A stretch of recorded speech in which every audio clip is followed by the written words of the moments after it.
The following program discusses sensitive issues related to sexuality. Parents are cautioned this presentation may be too candid for younger audiences.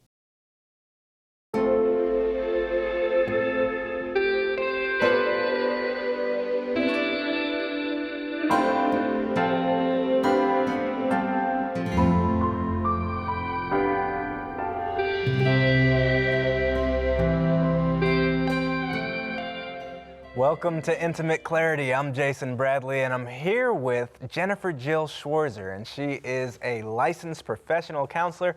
And today we are going to discuss a very sensitive topic, but it's a conversation we need to have. You know, because of internet technology, pornography is becoming more and more prevalent today.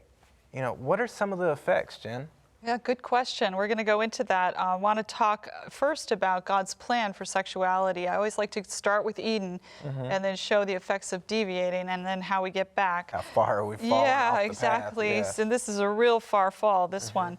So when a couple come together in holy matrimony and they have their first sexual experiences, what happens is in that process there is a just boatload of a hormone called oxytocin that floods the system. And that oxytocin is designed by God to do a lot of different things involving bonding. But one of the things it does is it imprints that man's brain with his wife. And his wife, because of that oxytocin, becomes the most beautiful person in the world, if I can say it that way. Nice, which is how it should be. That's right. And so she thereafter, if it's done right, she becomes his standard of beauty once he consummates his marriage with her. You know, when men look at other women to lust after them, this process goes awry. And that beautiful plan God put in place is blown off course. And this is why Jesus condemned lust as a form of adultery. He said, if you look at a woman to lust after her, you've already committed adultery with her in your heart. Now, he didn't say go ahead and just have, you know, just be intimate with her. He didn't say that. But you would be adding another layer to the sin problem. But he did want to identify lust as a sin problem, and he did so. So lustful looks are usually the beginning, but that ends up not being enough. Unfortunately, because of internet technology, for all the good things that have come to us through the internet, one of the negative things is we have too much available to us. And in particular, pornography is out of control. It's pandemic in our world today. There really aren't words to describe the seriousness of the pornography problem and of the sexual addiction problem that has corresponded to the accessibility of new images. You see, because male sexuality, and I'm going to simplify this discussion by really focusing in on men's experience of pornography use. Even though women do become addicted to pornography, it's both a male and female problem, but by and large, men struggle more with this kind of thing because, as we've talked about before, men are visually wired and their sexuality is accessed strongly through visualization. So because of internet technology, we have a new partner available to us every second if we want it. Wow. And male sexuality is driven by novelty. Let me give you some examples of this. They did studies with rats, and male rat, female rat in a cage. The rats would be engaging sexually, and then they would tire and they'd just be hanging out in the cage. Well, then they would drop a new female into the cage, and suddenly the male rat would feel ready all over again. That's right. That's how that works. So male sexuality is driven by novelty. So that feed of novelty, of new sexual partners, is constant in internet technology. Isn't that kind of tragic? Yeah, and it's crazy that, you know, when you bring up the point, like someone can have a different partner essentially every minute. Every second. Every second. Wow. Yeah. Yeah. So let's go into some statistics about this. Porn created $13.3 billion in revenue as far back as 2006. $13.3 billion in 2006. $3 billion?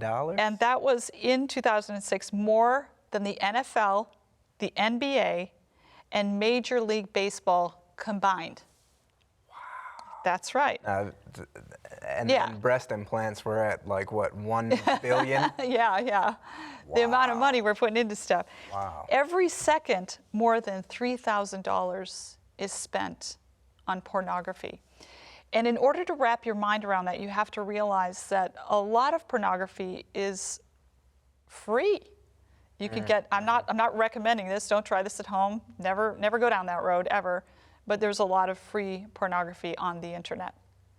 But still, over $3,000 every second, not every minute, every second spent on pornography. So that doesn't even begin to include all of the free stuff that's out there. Every 39 minutes, a new porn film is made. Over 4.2 million porn websites exist. 68 million daily search engine requests for pornography. That's 25% of the total search engine request. I'm talking about what percentage of the total? So it's 25%. 25% of the total search engine requests are pornography. Wow. Like, this is pandemic. We're talking a major plague here. Put the security thing on your internet gotta put your at home, net nanny on. get all that That's right. going, everything. And let's just take a pause a moment and talk about that. There are several products available. One is called Covenant Eyes. Okay. And the company will actually come in and not only put these filters on your computer, but they'll send your search history to an accountability partner. And sometimes they'll have the search history sent to them as well, and they will call you. The company will call you to make you accountable for what you're doing. They're like really serious because they know when you're talking about the accessibility of the drug and the intensity of the addiction, you have to pull out all the stops and really handle this thing seriously. Head on. That's right. That's right. So the Covenant Eyes is one. There are ones for children one's called Net Nanny. There are a number of different products out there, and I'm sure they're getting more and more sophisticated. It's interesting, the name Covenant. Yeah, that's right. Yeah, that's right. yeah. The Lord made a covenant with you. He promised to never leave you nor forsake you. And you accept that covenant, and like Abraham, you believe God, and it's counted to you for righteousness, and then you're given power to obey. Over 100,000 websites online have child pornography, feature child pornography. That's when bad goes to worse. That's right. Websites. Yeah. Wow. And we're seeing a horrible surge in sex trafficking. That's right. 90% of 8 to 16-year-olds have viewed pornography. Younger and younger ages are falling into the porn trap. But here's the good thing, is that God's plan can protect us, not just by stopping us from doing bad things in terms of putting up a barrier or wall saying that's wrong, but actually God's kind of sexuality is much more pleasurable in the long run. So let me read a statement from a book called The God Attachment. The author's named Tim Clinton, and he says, he's talking about sexual addiction, and he says, though dopamine, that brain chemical that mediates pleasure, may be the hormone that creates the instinctive pleasure of love and attachment, it is oxytocin that makes it possible for that pleasure to last for longer periods of time. So the significance of that is that when you experience that dopamine rush of sexuality in the context of a bonded relationship, it's actually going to be more pleasurable. Wow. So, like it says, at his right hand are pleasures forevermore. Lasting pleasure is what God gives us. The enemy gives us fleeting pleasure, which is very intense in the moment, but leads to unrest and dissatisfaction and a depravity of soul.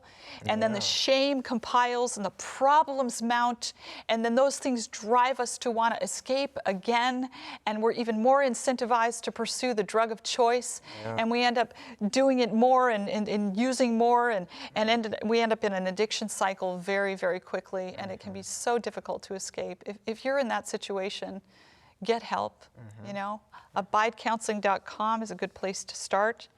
I tell people to make sure to structure their life around recovery. If I were to sum up what works in overcoming pornography addiction, I would say structure your life around recovery. And what do you mean by that? Unpack that a little bit. Yeah, what I mean is that you've been devoting your energies, your resources, your time, your money in some cases, your efforts to your addiction. Now all of the time, resources, efforts, money you're going to devote to recovering from the addiction. Jesus told a very vivid story. He talked about a man casting a devil out of his home and sweeping it clean. But he said it was left empty and 7 more devils came in. Don't be content with just, I'm going to try to cold turkey my way out of this. You've got to have replacement behaviors. So what I recommend is that people find a good counselor and that they see that counselor weekly. With Abide Counseling, you can counsel or coach on the phone. Okay. So we can come to you where you are, is my idea. And so I recommend that you see a good counselor weekly. I recommend that you go to a support group for addiction recovery. Celebrate Recovery is a great place to start. They're in most major cities. Attend the group faithfully every week, if not twice a week, if you need that. I had a guy come to me. I'll just tell you the story in brief. He was downloading pornographic images on 12 computers in his home all day long, and he'd come home and consume those images until he keeled over in the wee hours of the night, and he'd get up the next day and do the same thing. True story. On 12? 12 computers. Wow. Yes. So he came to counseling. He was married, and his wife died, and that was the wake-up call God used, because he genuinely, in some way, loved her and decided he wanted out of the prison. And he came to counseling weekly. He went to 3 different support groups for a period of time. He had an accountability partner. He had a net, a filter. He went back to church. He went to Bible study. This man did everything he could to get well. And guess what happened? He walked out of that lifestyle. Wow, He had a more clear line to recovery than I have seen in anyone. And I've worked with a number of people addicted to pornography. Wow. And he had a clear line of recovery because he structured his life around recovery. And it was very interesting. Right around the same time, a man came with a much lesser addiction in terms of the severity of it. And I told him, yeah, you structure your life around recovery. This is what works. And I explained what had happened with this other fellow. And I said, you got to go to group and counseling every week. And, you know, kind of, and he looked at me like I had 2 heads. He was like, what? I have to do, you mean you can't just like hose me down with holy water or pray for me and the demons get, you know, or just make it go away right now, you know? And I was like, no. I said, you put a lot of effort into developing this addiction. You think it's going to go away without effort? Like, you're not thinking correctly, you know? And I don't know how things ended up with him because he didn't like what I said and he never came back. But I stand by what I said. You structure your life around recovery. You get with people that can help you. You be open in a group. You be open with your counselor. You put a net on your computer. You go back to church. You get into Bible study. You replace those addictive behaviors with healthy behaviors, and I believe that God will bless you. So in other words, be intentional about it. And physiology has a big part in this. We need to exercise, particularly young males need hard exercise to be able to metabolize all those hormones that are coursing through their veins and to increase their self-control. They also need to be reading the Bible daily. You need to be utilizing the part of your brain that reasons through connected thoughts, which is the Bible is just calculated for. And deep spiritual thoughts. And first and foremost, you need to come to Jesus with your brokenness and with your addiction and ask him to deliver you from the demon of sexual addiction and pornography and make you hate what you once loved and love what you once hated. And Jesus is able to do that for you. He can change, over time, he can change our taste. You know, there's a statement in the writings of Ellen White. She says, a true conversion will change hereditary and cultivated tendencies to evil. And usually with pornography addiction, it's the cultivated tendencies. God can change that. Ask him to change your heart, first and foremost. Amen. Yeah, I mean, he wants us to come to him with our problems. He knows what our problems are. He knows what we're dealing with, what we're struggling with, and he just wants us to bring them to him. Amen. Well, Jen, I know people are going to need resources, and if you are one of those people that need resources, make sure you go to intimateclarity.tv and join us on the next episode. God bless.